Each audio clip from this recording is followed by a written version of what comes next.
They are colleagues of ours as media, but they're also going out there to be amongst the sailors and to be part of the team of each of these 8 boats.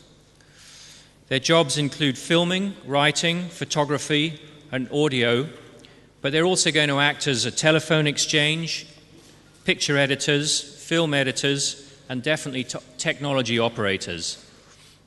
TV and sailing, so this is just the best mix, and I was up for it straight away.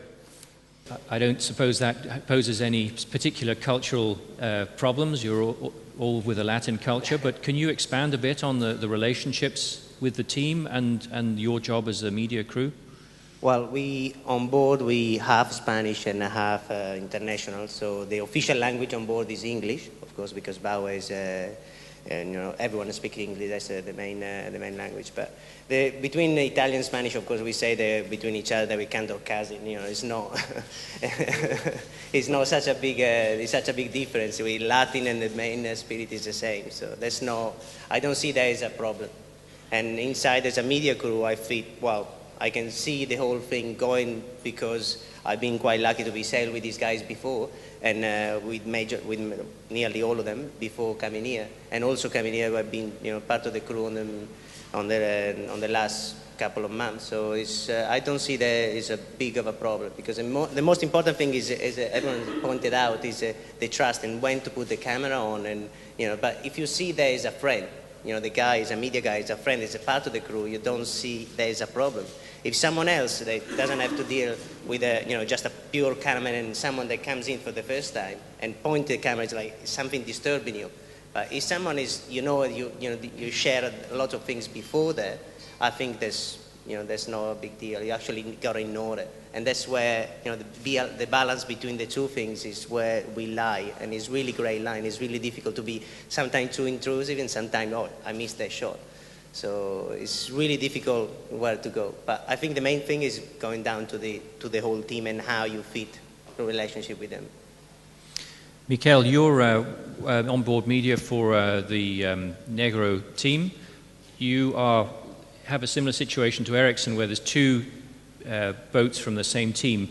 Does that help you prepare? I mean, do you guys have a common agenda here with the Equipo Telefónica from a media point of view? How are you working that situation? Well, we've been working together as a whole team, both boats. Yeah, one team, both boats. And with Gabi specifically, we've been working all together through these 2 or 3 months. So we've been preparing all the media stuff, all the things, all the preparation courses and everything together. So there's no much difference in knowledge or in achievements or in anything between the 2 boats, I think.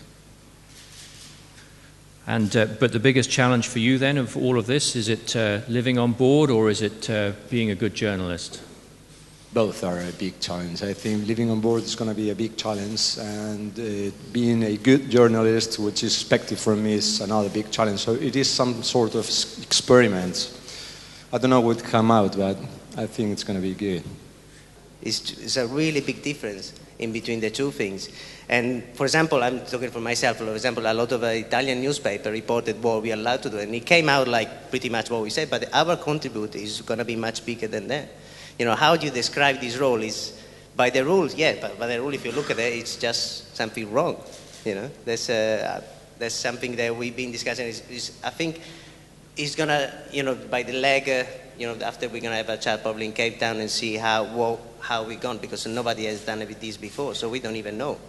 But I guess, and I hope that this role is going to be very much evaluated, and especially having the 2011 race already set it up. Is going to have a really big importance in the whole thing. So I think it's important to people know that. There is some kind of routine, but the routine is that there is no routine at all.